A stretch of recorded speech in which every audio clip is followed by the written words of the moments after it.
Fala, gestor e gestora, seja bem-vindo a mais um RaciCast, o nosso podcast muito especial onde a gente visualiza estudo de casos de empresários, sempre com uma visão Cristo empreendedora, muito bom humor e sempre com um convidado especial. Hoje estamos aqui com o nosso amigo Pedro Manhães, compositor, músico, empresário, o cara faz 1001 coisas, aceitou o convite, muito obrigado por estar com a gente. Até lisonjeado, viu? Assim, é um prazer estar aqui, um prazer o convite, e é isso aí. Tenho certeza que o papo de hoje vai ser muito produtivo. Com certeza, vai ser muito bacana. Vamos falar aqui um pouquinho da história do Pedro, vamos entrar também nessa parte de marketing que ele tem atuado hoje, muito legal sobre nessa área que é muito importante para os empresários, então vamos ter um bate-papo muito bacana. Então, só lembrando, estamos na Tujulab, a nossa casa colaborativa, onde você também pode gravar o seu podcast, o seu curso, gravar vídeos, temos vários estúdios aqui onde você pode entrar em contato e marcar a sua hora. E para que você não esqueça também, toda quinta-feira sai um novo episódio do RaciCast. Então ative as notificações tanto no Spotify quanto no YouTube para que você não perca nenhum novo episódio. E bora lá então bater aquele papo? Vamos lá. Pedro, é o seguinte, eu trago as pessoas aqui e a primeira coisa que eu gosto de conversar é, cara, deixa eu entender um pouquinho essa história aí, essa linda história de romance. Conta pra gente como é que surgiu o Pedro, empreendedor, indo pra frente. Eu sei que tem muitos altos e baixos. Conta pra nós aí um pouquinho da tua história. Tá certo. Raci, eu, desde mais novo, eu sempre tive um pensamento de realmente entender o que eu poderia fazer para não ter uma estabilidade, porque estabilidade não existe, mas de realmente tentar trazer um pouco mais de conforto e realmente aproveitar a vida. Eu acho que a gente sempre vai precisar trabalhar, a gente sempre vai ter responsabilidades. Eu sempre digo que os desafios, se você é grande ou se você é pequeno, praticamente vão ser basicamente os mesmos. E você que precisa escolher quais desafios você espera. Uhum. Então, quando eu tinha ali na casa dos 16, 17 anos, eu já tinha o pensamento de ser uma pessoa que pudesse talvez trilhar um caminho um pouco diferente. E realmente ali foi basicamente nessa idade, entrei na faculdade de marketing. Na época, certo, eu entrei na faculdade de marketing buscando aprimorar a técnica de venda, buscando entender um pouco mais o que talvez eu tinha a visão de ser um representante comercial. Sempre gostei de vendas. Sempre gostei de vendas. Porque tem muita gente que não gosta e tem preconceito com vendedor, né? Eu já sou totalmente o contrário. Sempre gostei de venda. Quando eu era pequeno, rapaz, meu pai era empresário, tinha uma vida boa, meus tios também.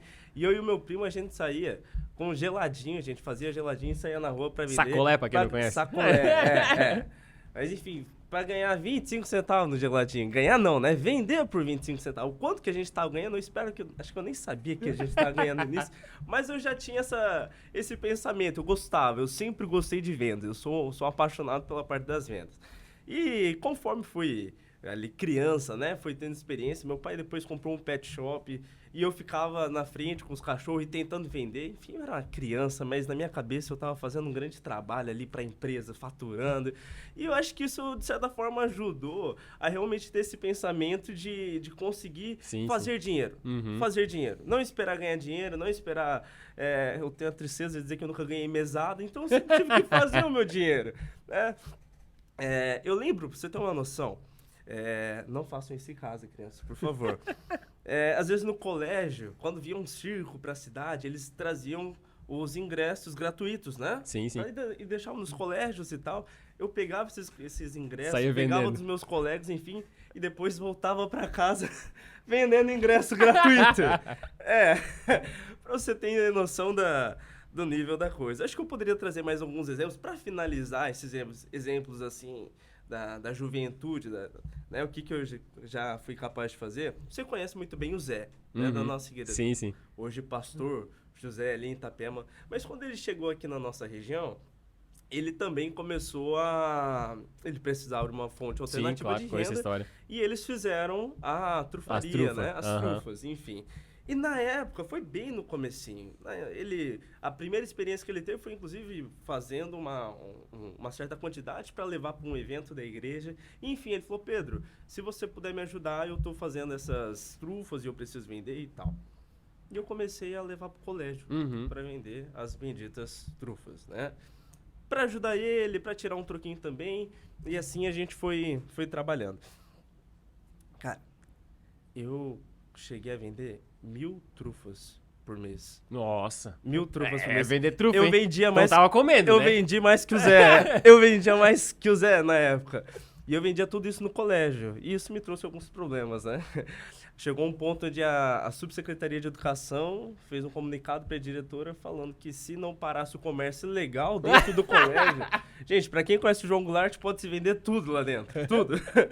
Mas... Menos trufa. Menos trufa. Menos trufa. Então tivemos um problema ali. Mas enfim... Então, acho que um pouco dessa parte de vendas, um pouco dessa questão de você fazer dinheiro, trabalhar, sempre foi algo que eu gostei bastante e foi uma questão natural, né? Como eu falei, entrei na faculdade de marketing, logo em seguida eu comecei a trabalhar num escritório de pesquisa de mercado, que também foi algo muito legal entender um pouco mais dessa parte.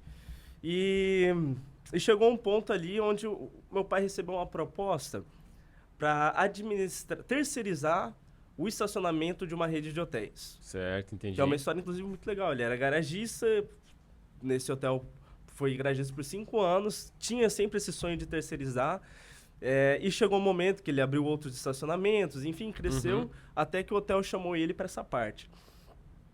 E eu fui um pouco direto nesse ponto, porque a gente já tinha tido experiências, e eu falei assim, olha, pai, vamos fazer o seguinte, então.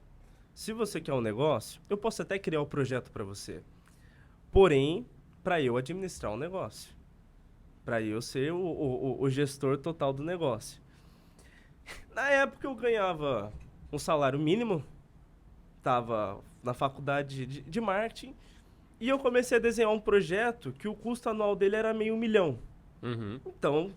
Para quem ganhava um salário mínimo, era um pulo muito grande. E a gente foi desenhando aquele projeto, perdi algumas madrugadas nisso, estudando e procurando um pouco mais sobre empreendedorismo, investimentos e tal. E sabe quando é algo tão grande para você, que você está fazendo, você está se esforçando, você está dando o seu melhor, mas que você sabe que isso acontecer é praticamente nula a existência de êxito, né? Enfim, depois de 4 meses de negociação, eles aceitaram o negócio. Eu nunca fiquei tão feliz e triste ao mesmo tempo. E agora, o que eu faço, né? Ok, eu vendi. Foi a maior venda da minha vida até hoje, eu acho. Foi a maior venda. Mas eu vendi.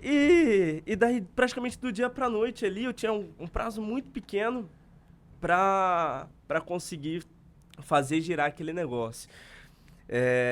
Enfim, vendi o carro na época, juntei um dinheiro, coloquei na frente... E comecei a tocar aquela operação, saí do meu emprego quadradinho, que eu sabia o horário que eu tinha que entrar, o horário que eu tinha que sair, tudo certinho ali, e entrei de cabeça nisso. Aciel, eu lembro que eu comecei dia 14 de março. 14 é um dia especial, 14 de março. Eu ia falar, já aconteceu algumas coisas, né? 14 de março eu abri meu primeiro negócio, 14 de março foi bastante coisa. Mas enfim, eu comecei ali 14 de março... Eu não sou contador, mas eu fiz um estudo mínimo do que eu precisava faturar por dia, né? E assim, não foi um negócio planejado. Não foi... Eu acho que se a gente sentasse aqui, como se deve abrir um negócio? Você primeiro precisa ter 6 meses de capital de giro. Você precisa ter não sei o quê, você precisa ter isso. Assim, ó... Não tinha nada. Aqui entre nós dois, né? Rapaz, não tinha nada. Nada. O que eu tinha era... Tinha uma ideia. Uma ideia. Tinha um pouco de limite do cartão. Limite do cartão dos meus pais. Porque na época eu nem cartão de crédito tinha. Só sei que a gente foi... Peguei o restinho ali, e abrimos um negócio, Unipark. Ali na rede de hotel Sagres, em Balneário. E assim, eu tinha um mês pra fazer o negócio dar certo, porque se não desse certo naquele mês... O limite do cartão tinha estourado. eu não ia quebrar, eu ia quebrar minha família, eu ia fazer algo muito, muito trágico ali. E, cara, a gente começou e não girava, e não entrava.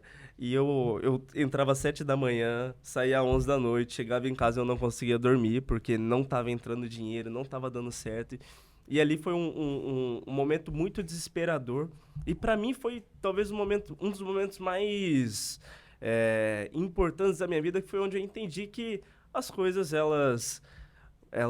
você precisa realmente entender que tem momentos que a água vai bater, que vai vir a tempestade, que os problemas vão vir, mas que você precisa simplesmente segurar firme e acreditar no potencial de negócio que você visualizou, né?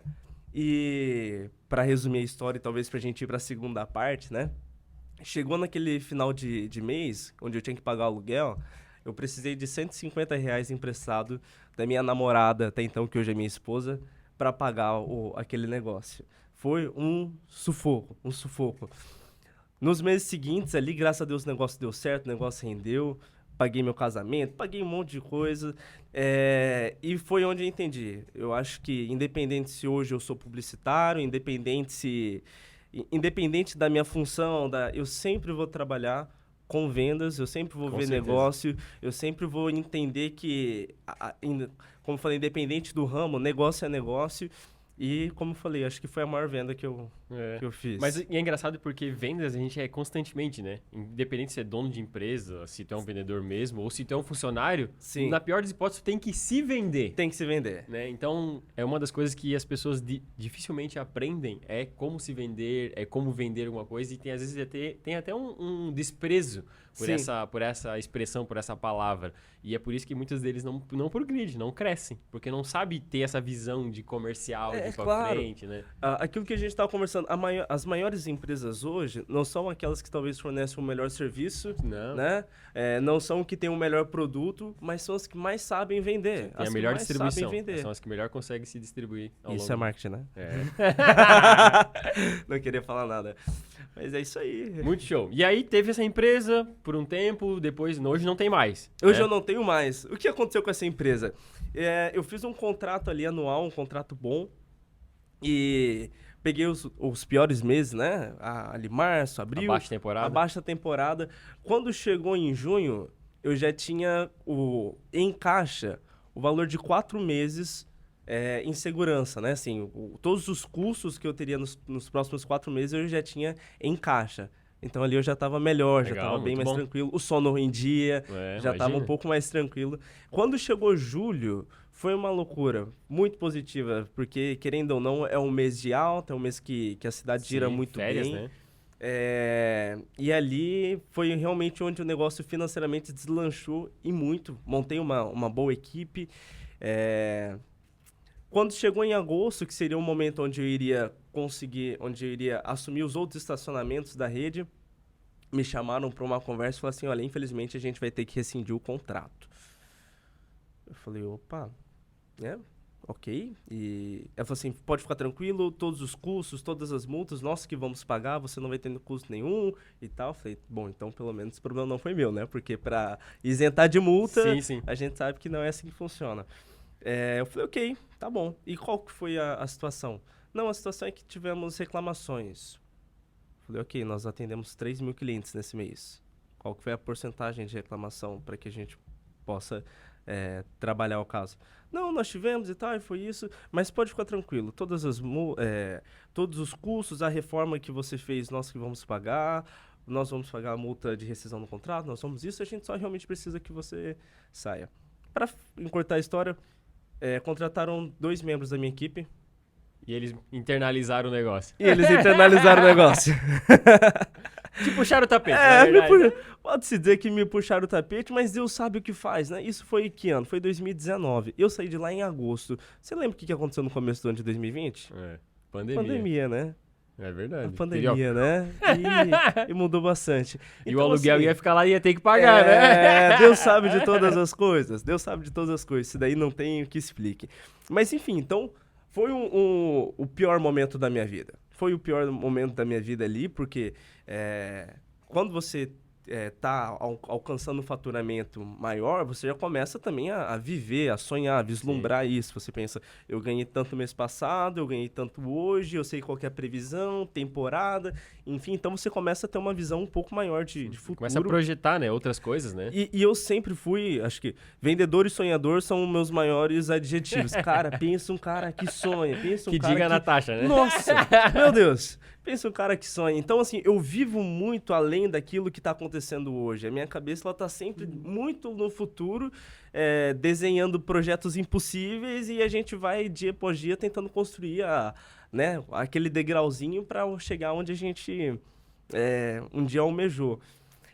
Então, assim, Ali foi um momento muito difícil, eu lembro que foi trágico, né? Do dia pra noite, praticamente, perder ele toda essa situação. Na época, já tinha falado pro meu pai fechar os negócios que ele tinha, trabalhar comigo, porque tava dando certo e não, vamos lá e tal. Então, do dia pra noite, tanto eu fiquei totalmente sem renda, sem empresa, sem faturamento, quanto os meus pais. Os meus pais não, o meu pai. Então, não me via simplesmente responsável pelo meu bolso, mas por grande parte por toda a família, do né? rendimento da família.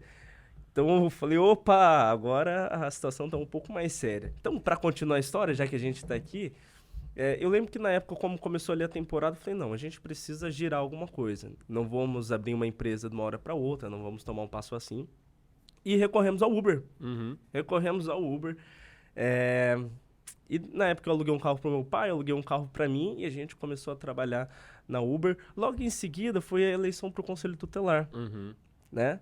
Hoje, né, meu pai ele é conselheiro tutelar e foi um momento, na verdade, onde quando a gente saiu do hotel, eu dei para ele toda a condição dele fazer a campanha financeiramente, tempo e todas as responsabilidades em si eu puxei para mim e onde a gente trabalhou firme nessa questão da campanha do Conselho Tutelar, que graças a Deus ele teve êxito, Tá né? fazendo Toda um a trabalho comunidade, legal lá. toda a igreja se reuniu. Ele foi eleito com 923 votos. O vereador menos votado naquela gestão fez 500. Então foi uma votação bem expressiva. E para mim, acho que talvez tenha sido também um dos pontos mais importantes, porque eu sou novo, eu tenho muito chão ainda para correr. Mas querendo ou não, não que o Conselho Tutelar represente algo somente financeiro de forma alguma, mas ao mesmo tempo, para mim, como filho, ter o meu pai estabilizado, ter o meu pai tendo realmente uma ocupação onde ele possa exercer o total daquilo que ele daquilo que ele, né? Para quem não sabe, meu pai, desde os 20 anos, ele trabalha na área social, sempre dedicou a isso, mas como pastor, e pastor não é remunerado. Então, sempre viveu muitos mais baixos, praticamente, do que alto, porque ele, assim, o trabalho por pessoa sempre foi algo muito forte para ele. E o Conselho Tutelar uniu essas duas partes. Proporcionou isso, né? Tinha uma segurança financeira e, ao mesmo tempo, ele se colocou nessa posição. Então, ali, praticamente, eu saí com o coração assim, bom, missão cumprida. Eu tirei meu pai do negócio dele, mas dei outra. trouxe pro meu, graças a Deus, hoje ele tá encaminhado. Enfim, aí voltamos pro Uber, trabalhamos ali aquela temporada. Logo em seguida, aquela temporada não, ali quando foi em novembro mais ou menos, eu recebi um convite para trabalhar no Garupa, um aplicativo de mobilidade urbana similar ao Uber. E entrei ali, logo em seguida fui chamado para ser coordenador. E novamente me vi bem, né? Novamente me vi instável. Eu falei assim, bom, ser empresário é bom, né? Faturar alto é bom, mas você ser também, tá numa empresa firme, com um bom salário, é algo legal também, é algo gostoso. Enfim, aí sim, trabalhei ali a temporada, tinha uma estabilidade bem maior, a gente estava trabalhando um processo de expansão da empresa. E quando chegou março eu ia casar, então foi onde eu fui desacelerando a parte profissional, novos projetos e realmente trabalhando um conceito de casar estruturado, tranquilo, aquela coisa que todo mundo sonha, né? Casar estruturado, com um bom salário, com as coisas em dia, né? Pagar o casamento antes. Sem ser muito louco. Sem ser muito louco, que um desafio, né? Mas, enfim, casar de forma tranquila. Ok, chegou o casamento, tava tudo redondinho, as contas pagas, tudo ok. Ia fazer uma viagem dos sonhos, porque fui presenteado dessa forma, né? Como falei, aquele guri ganhava um salário mínimo. Daqui a pouco pensar em passar 30 dias na Europa, fazer um cruzeiro, 17 dias, maior cruzeiro de não sei o que e tal. Toda aquela coisa, tava sendo um momento de glória muito grande. Casei 14 de março, dia 16... pisei no Rio de Janeiro, ia passar uma semana lá e depois ia pegar o cruzeiro, né? O que aconteceu? Pandemia. Fechou tudo. Tudo. Aquela viagem que era para durar 30 dias, quando chegou saindo no domingo de Santa Catarina, na quinta-feira eu tava em casa de volta. E ok, né? Eu falei, tá bom, então tá. Tô casado, lua de mel, então a lua de mel vai ser em casa, vamos curtir aqui mesmo, e tá tudo bem, vamos pra cima, liguei pra empresa, tá tudo certo, tá tudo ok, tudo certinho, vamos pra cima, a gente vai passar isso junto e tal. 14 dias depois de casado, fui demitido. Aí caiu Aí a casa. caiu. Aí caiu a casa. Falei, poxa, porque durante todo esse processo, né, como eu tava falando antes, eu sempre tinha um pensamento. Eu não quero passar por problema financeiro. Eu sei que parece algo óbvio, mas pra mim, eu sempre me esforcei muito.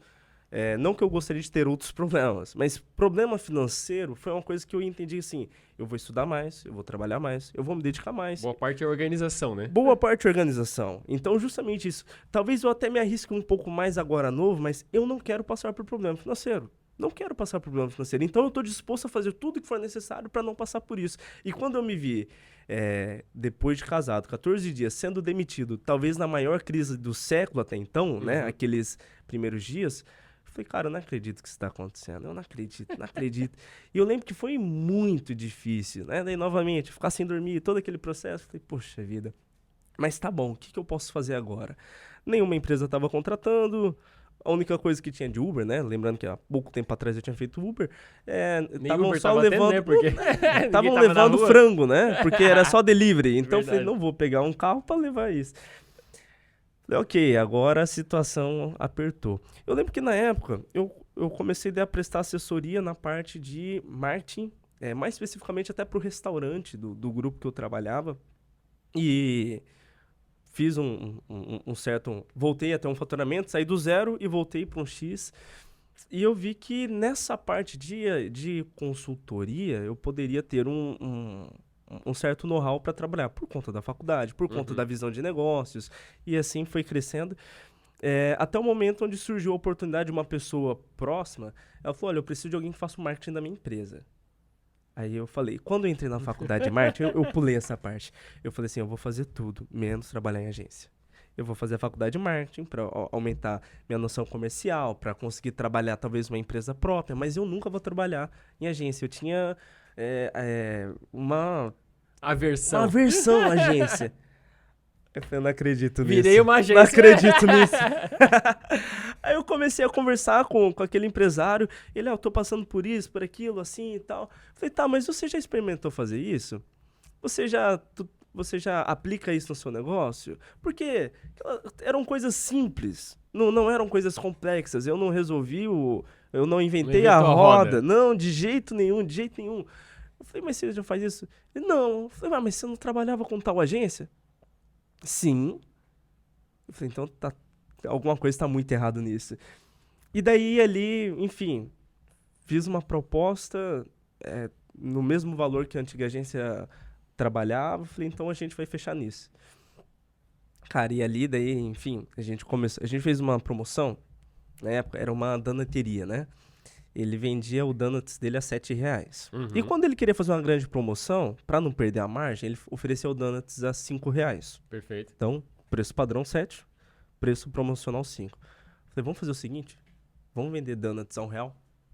Oh, essa foi... Vamos vender donuts a R$1? Não, Pedro, como assim vender donuts a R$1? Não tem como fazer isso. Falei, não, calma. Deixa eu explicar. O primeiro vai ser 7, o segundo vai ser 7, o terceiro vai ser R$1. R$15, 3. Banner grande, donuts a R$1. O terceiro. Cara, a gente fechou a loja 3 da tarde. Porque não Acabou tinha o mais estoque. donuts pra vender, entendeu? Não tinha mais.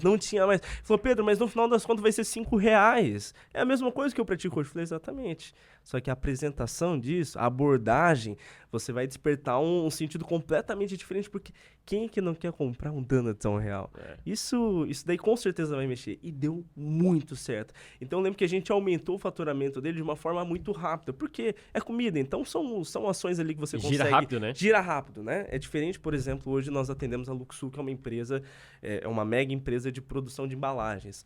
Não é de uma hora para outra que você vai implementar um grande processo, um grande sistema e você vai escalar o investimento. Mas, para a parte de alimentação, de restaurante, foi algo muito rápido. Enfim, ali começou a girar. E daí aquela coisa, né? O boca a boca foi vindo e daqui a pouco a gente tava com 2, 3, 4, 5, 6. E a gente fechou aquele ano com 10 clientes. E eu falei, opa, então eu tenho uma agência, né? Ô, Natasha, estamos com uma agência. Exatamente, exatamente. Muito legal. Cara, que história bacana. E sobre essa tática que tu fez, né? De levar lá pro terceiro produto, ganhar o desconto, né? é bacana que muitos empresários às vezes não percebem isso. Mas o fato de tu travar assim, no caso fazer como se fosse um combo, coisa do tipo, faz com que tu venda muito mais para uma mesma pessoa. Exatamente. Porque às vezes uma pessoa podia ir lá e pegar um donuts de R$5. Sim. Ou ela podia, para pegar o custo de 5, ela tinha que levar 3. Exatamente. Então acaba tendo isso, né? Você força uma venda, né? É isso. Você acaba forçando uma venda. Muito bom. Muito bacana aqui, história tremenda.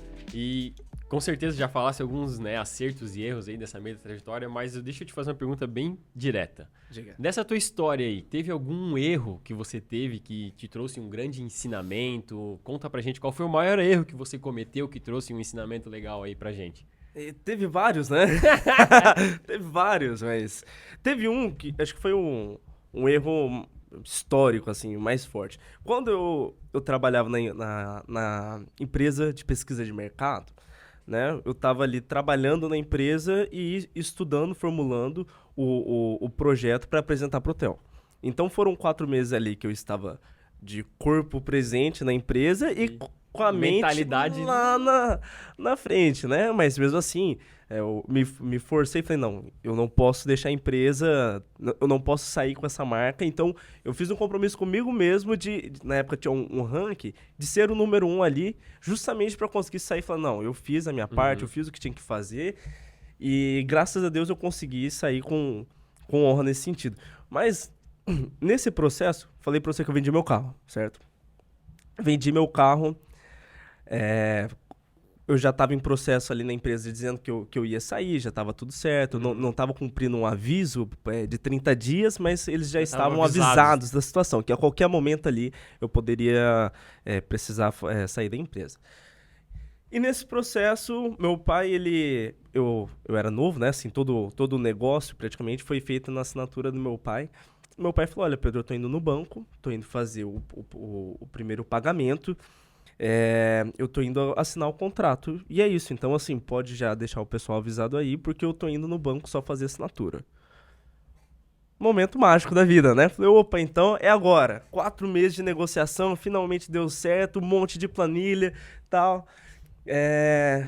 Cheguei na mesa do meu patrão, Rainer, entreguei e falei assim, olha, tá aqui minha carta de demissão, queria muito te agradecer por tudo e tal. Fiz todo aquele discurso, tava emocionado com tudo que tava acontecendo. Entreguei a folha pra ele, voltei pra minha mesa, olhei assim pra frente, recebi uma mensagem do meu pai. Pedro, o banco não aceitou. Deu ruim. O banco não aceitou. Eu falei, como assim? Não, o banco não aceitou, não sei o que, aconteceu isso. Eu falei, tá, mas como assim não aceitou? Já tava tudo certo, você tá com dinheiro, tá isso. Não deu certo. Eu falei, tá, e agora? Não, e agora a gente vai precisar esperar o banco fazer uma avaliação e não sei o quê. E eu tinha entregado a carta de demissão. Agora eu tô Falei, sem nada. opa, bom, que bom. Começamos assim, né? Começamos assim, com o pé direito já. E aí, Raci, eu sentei com o meu patrão e falei, olha, então, eu acabei de entregar uma folha de demissão, mas acabou dando errado Dá lá. pra segurar aí então um eu queria pouquinho? ver contigo se a gente não consegue, né? Volta a fita. Esquecer o que eu fiz aqui. A gente não pode voltar no tempo, mas você pode anular essa minha ação. Eu falei, olha, Pedro, agora já passei pra contabilidade, pro RH, eles já fizeram um desligamento. E outra coisa... você vai dar certo, você vai voar nos negócios, você tem um pensamento já diferente, então assim, encerrou. Falei, tá bom, então tá, né? Eu saí dali, tava com aquele dinheiro da venda do carro em mãos e eu já, há uns 6 meses antes, eu vinha investindo. Então, tava ali na empresa, investia um pouquinho, eu fazia swing trade que fala, né? Quando você fica ali 3, 4 dias em operação. Isso, exato. Investindo muito dinheiro, R$250. Falei, tá bom, então tô com esse dinheiro na mão, vou investir. Vou arriscar. Vou investir, por que não? Tem um pouquinho aqui. E daí, na época, eu tinha um amigo que também fazia isso. E, enfim, Virei day trader por uma semana. Por uma semana. O que você acha que aconteceu? Me explica. Perdeu o carro. Não. Primeira semana, primeiro dia. Primeiro dia, eu investi tanto lá e saí com dinheiro, sei lá, de uma semana do meu trabalho. Falei, opa, sou bom nesse negócio, né? Já tava fazendo há 6 meses, já tinha uma certa segurança. Falei, tá. Aí, enfim, no segundo dia, deu boa também. E eu me achando, né? Eu ganhei aposentado. tanto, não sei o que e tal. Daqui a pouco nem vou assumir mais estacionamento, né? Porque vou ficar rico assim. Cara, chegou na sexta-feira daquela semana, exatamente na sexta-feira daquela semana, eu tinha passado o dia inteiro na frente da tela do computador, olhando número subindo, número descendo, eu com um grande entendimento daquilo que eu tava vendo, né? Me achando especialista na área quase. E eu não senti segurança de entrar em nenhuma. Eu falei, cara, eu devo estar com um bloqueio, sei lá, eu tô com algum problema. Não é possível que eu passei o dia inteiro aqui na frente, todos os outros dias eu investi, deu certo, deu boa. Falei, acho que eu preciso entrar, né? Enfim. Entrar por quase isso. Eu passei o dia inteiro olhando uma ação e vendo informação daquilo. Só sei que eu fui e entrei. E eu entrei com o valor total. Como eu sempre estava fazendo. Simplesmente aquela ação começou a cair. E assim, cada centavo representava muita coisa pra mim, né? Porque eu tava com um valor alto. E começou a cair. E eu entrei 5h30 da tarde. 6 horas fecha. Sim. Então, assim, cada minuto que passava era muito dinheiro que eu tava perdendo. Tu não sabia se estopava ou Não, se deixava pra ver se ia recuperar. Exatamente. Então, porque já tinha caído bastante, então eu falei, acho que agora, né? Aquela previsão, se caiu bastante, agora vai subir. Eu queria que o Vitor Hoffman tivesse aqui nesse momento pra dar risada da minha cara. E chegou 6 horas, enfim, eu não estopei porque eu falei, não, eu preciso manter, né? Eu não posso também ser afobado de querer colocar e que suba em tanto tempo. Fechou o mercado ali, 6 horas. E aquele negócio caindo. Falei, meu Deus, eu perdi um mês já de salário. Um mês. Em meia hora. Aí, na hora, eu entrei em surto.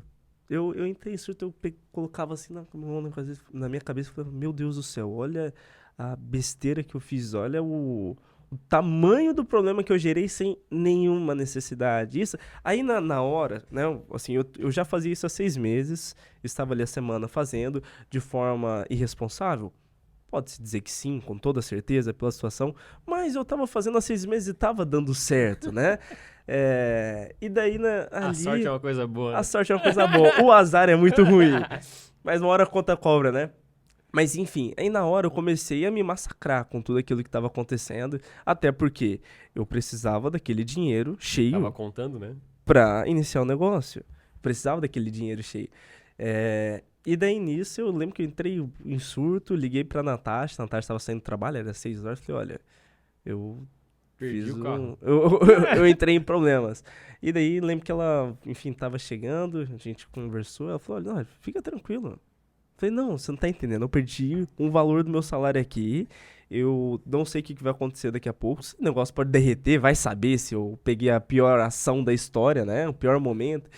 E ela falou, não, fica tranquilo, porque você já ganhou dinheiro, assim, você é bom nisso, você já ganhou dinheiro em 6 meses, você só ganhou, então você vai recuperar e vai dar tudo certo e tal. Eu acho que ali eu falei, opa, essa é a mulher que eu tenho que casar mesmo. Mas foi muito forte, acho que foi o pior erro que eu tive até hoje, assim posso dizer. Legal. Eu acho que o ensinamento, né, dessa falha é confiar demais, né, no poder daquilo que a gente vem fazendo, né? E deixar de analisar corretamente, de aprender as métricas, as coisas e sair só... Sim. Se tá dando certo... Se tá dando certo. É seguir uma intuição não embasada, né? Muito legal, muito bom. E um grande acerto que você teve? Um grande acerto? Casar com a Natasha. Isso com certeza. Sem dúvidas. Essa é a primeira. Casar bem resolve boa parte da vida, viu? Eu acho que um grande acerto foi o estacionamento.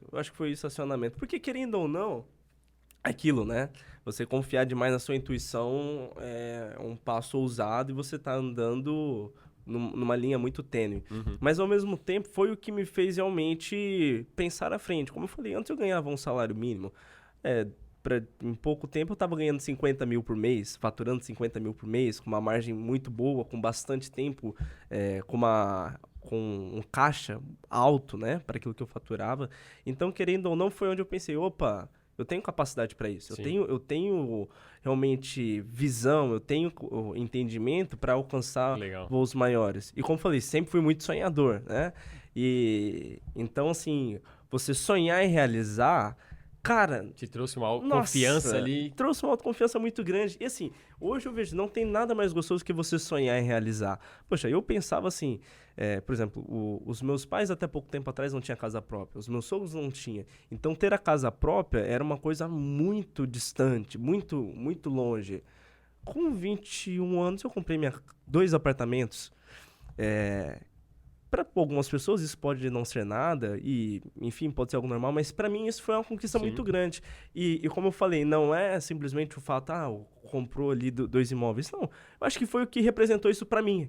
Da mesma forma o negócio, não foi simplesmente ali tá faturando aqueles 50 mil por mês, mas foi falar, opa, eu Desenhei saí um do plano. zero, desenhei um plano, Botei em prática. e deu certo. E deu certo. E deu certo. E quando eu saí dali, cara, eu saí com uma condição muito boa, porque, como eu falei, eles pagaram tudo e tal. Então, assim, eu saí ainda muito bem. Então, isso me fez olhar para um negócio e falar assim, opa, eu não preciso depender. Eu trabalhei depois como carteira assinada por um período, né? Mas eu não trabalhei com mentalidade de funcionário. Eu Sim. trabalhei com essa mentalidade de empreendedor, de alguém que não depende, que não pode contar com a sorte, que não pode contar com qualquer tipo de aspecto de segurança. Você precisa fazer a tua segurança, você precisa fazer a tua renda. E uma coisa que eu vejo que, por exemplo, da minha época, talvez eu era a pessoa que tinha a menor condição. Então, os meus amigos, todos estavam com o melhor iPhone, com as melhores roupas, dando os rolê no Outback e tal, e eu olhava isso e falava assim, meu Deus do céu, deve ser muito legal, né? Mas o que acontece? Passou 5 anos, não construíram, não tiveram uma visão de futuro, não tiveram uma visão realmente de olhar além e falar... De construção, né? Só de gasto, a né? vida ela é limitada, né? A gente acha que tem muito tempo, mas não tem. Não é assim que funcionam as coisas. Eu acredito, pelo menos. Sim. Então foi onde, nesses 5 anos, eu consegui construir algo que eu não me via, assim, que talvez numa boa expectativa, se eu chegasse assim nos 30, estaria bom. Então eu fiquei, de certa forma, né, no bom sentido, não me levem a mal, mas obcecado por sonhar e realizar. Sonhar e realizar. Legal. Olhar um carro e falar assim, eu vou comprar esse carro, eu vou comprar esse carro, eu quero esse carro, né? Fazer os projetos e chegar e falar assim, caraca, que massa. Olha, uma coisa interessante, né? Quando eu tava voltando do Rio de Janeiro, pandemia, os aeroportos, aquela loucura toda, eu fui aluguei um carro para voltar do Rio de Janeiro para Balneário. E eu não aluguei porque eu queria, porque talvez era a condição mais viável possível. Falei, bom, já que eu tô de lua de mel, eu vou alugar um carrinho que pra mim era um carro muito legal, um carro muito bacana, que era tal da Renegade, né? Na época tinha acabado de lançar praticamente. E eu peguei aquele carro e a gente voltou passeando pra Balneário. E no meio da estrada, minha esposa é doida por foto, né? À toa que hoje ela ganha dinheiro pra isso. A gente foi e tirou uma foto, eu em cima do carro. Aí, enfim, postei no Instagram. Aí um amigo meu foi lá e postou, eu com o meu carro, né? Como se fosse eu falando, eu com o meu carro. Sendo que era carro alugado, não tinha a menor condição pra isso. Aí eu fui e escrevi embaixo, na época, eu em 2022. Em 2022, eu comprei o carro. Que Então, assim, visão. Visão, esse aspecto, assim, cara, eu vou sonhar, eu vou projetar, eu vou trabalhar muito. Eu vou passar. Eu fiz uma. Acho que já passou do nosso horário, né? Mas quando eu casei com a Natália, eu falei assim: olha, a gente tem antes de casar, a gente tem 2 opções.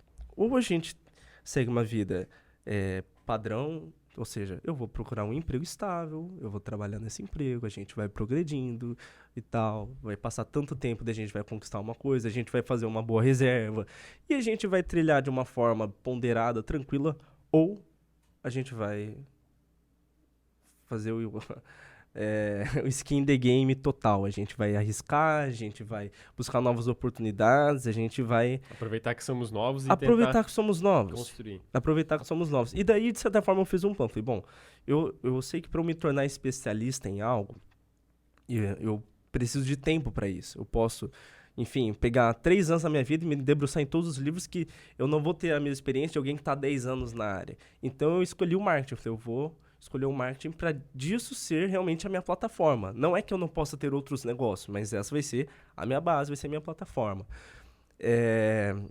Enfim, nisso a gente tomou todas essas decisões, como eu já contei, um pouquinho arriscadas, mas que até o presente momento, até o dia de hoje, o saldo está positivo. Muito bom, que história legal. Então, hoje, né, desempenhando aí esse trabalho com a agência de marketing, já tem vários clientes sendo atendidos. A gente trabalha aqui com o pessoal, vários empresários assistindo a gente, né, gestores de negócios e tudo mais. O que a gente podia falar para esses empresários, né, que seria assim meio que o básico que eles têm que se atentar, que às vezes até no básico os empresários erram nessa parte de marketing, de se posicionar e tudo mais. Dá uma luz aí pro pessoal, o que eles têm que fazer? O pilar de todo o negócio é o tráfego. É a quantidade de pessoas que visualizam o seu negócio. Antigamente, por que quando alguém abriu um negócio, falava tanto do ponto, né? Da avenida, enfim, do local mais centralizado. Por quê? Porque é onde trafega mais pessoas, né? Onde trafega mais pessoas. Quando eu falo tráfego, é o fluxo de pessoas que visualizam o seu negócio.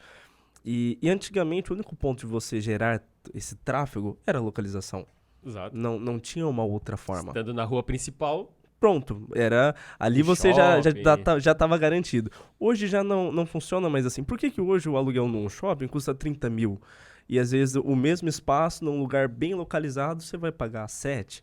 Porque ali você tem esse tráfego garantido, né? Passa 5 mil pessoas Passa por dia. 5 mil pessoas por dia. Então, repito, o primeiro pilar de todo negócio é o tráfego. Se você garantir um bom fluxo de pessoas visualizando o seu negócio, a chance de você vender para... Se passa 100 pessoas e você vende 10%, você está tendo 10 pessoas. Isso? Exato. Agora, se você passa ali 1.000 pessoas e você vende 10%, você está tendo 100 vendas.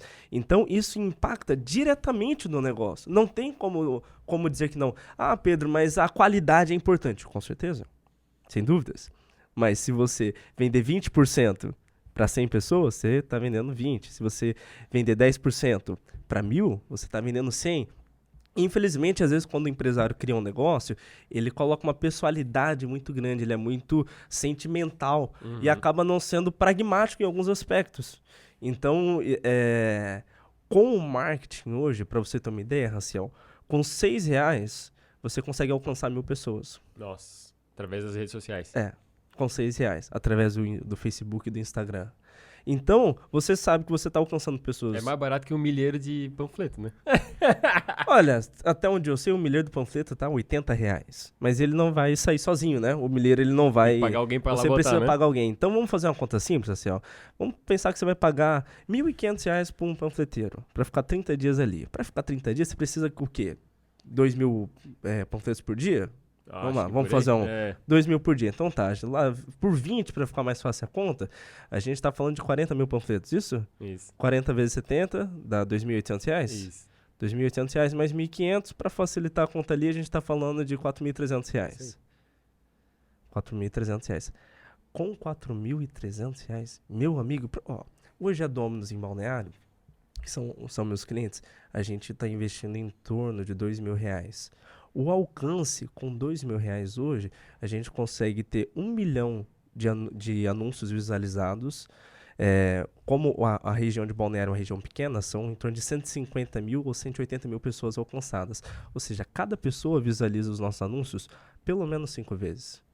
Então, a gente consegue propagar a informação tendo uma segurança da quantidade de vezes que a gente está impactando. Porque se você está no semáforo, você recebe um panfleto, ok, talvez você...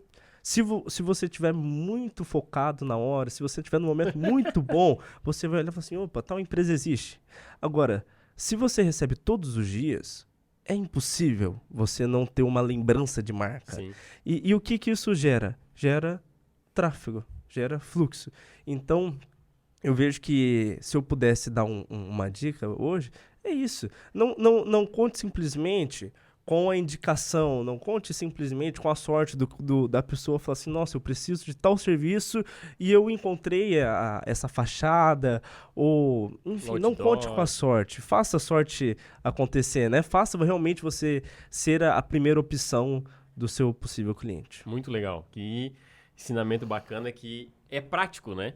visualizar e pensar quantas pessoas hoje estão vendo meu negócio. Sim. Como é que eu posso dobrar esse número, triplicar Sim. esse número. Sim. Né? Fazer ele vezes 10. Só se quiser ganhar dinheiro, né? Só se Não, quiser dar certo, só se quiser faturar, só se não quiser... você é contador, você dá assessoria para as empresas, mas se tem uma forma melhor de você garantir a saúde da empresa, é o crescimento, né? É o crescimento. Até porque quem não tá crescendo tá diminuindo. Tá diminuindo, não tem meio termo. Muito bom. Isso aí. Cara, infelizmente chegamos ao final do nosso podcast. Tá um bate-papo muito legal, né? E com certeza acho que tem histórias aí para um segundo episódio. Opa! Né? Provavelmente a gente faz aí mais alguma coisa lá para frente. Nós iniciamos hoje uma nova temporada de podcasts, né? Então, espero que você aproveite. Terão novidades ao longo dessa nova temporada. Legal. Trazendo pessoas com áreas mais focadas aqui, falando sobre marketing. A gente vai trazer psicólogos, vão trazer pessoal jurídicos. Legal. Para justamente dar essas ideias para os empresários do que eles podem colocar mão na massa. E você foi o primeiro que está aqui com a gente. Opa. Muito obrigado pelo convite. Eu que agradeço, viu, o convite, agradeço a presença. E já estou aguardando a segunda chamada. Fala pro pessoal aí como é que eles podem te encontrar o teu trabalho, a WeSailors. Certo.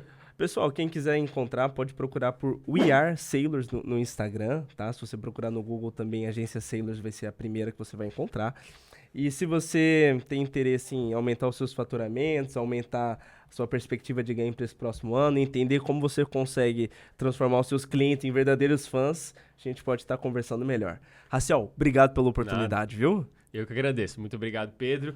Botamos o Instagram dele aí também. Você pode, né, entrar em contato com ele, fazer um orçamento e com certeza melhorar aí os resultados no marketing da sua empresa. E você que está assistindo nosso episódio, muito obrigado por estar conosco. Sempre lembrando, toda quinta-feira sai um novo episódio. Ative as notificações tanto no Spotify quanto no YouTube. E até o próximo episódio. Aquele abraço e tchau! Tchau, tchau!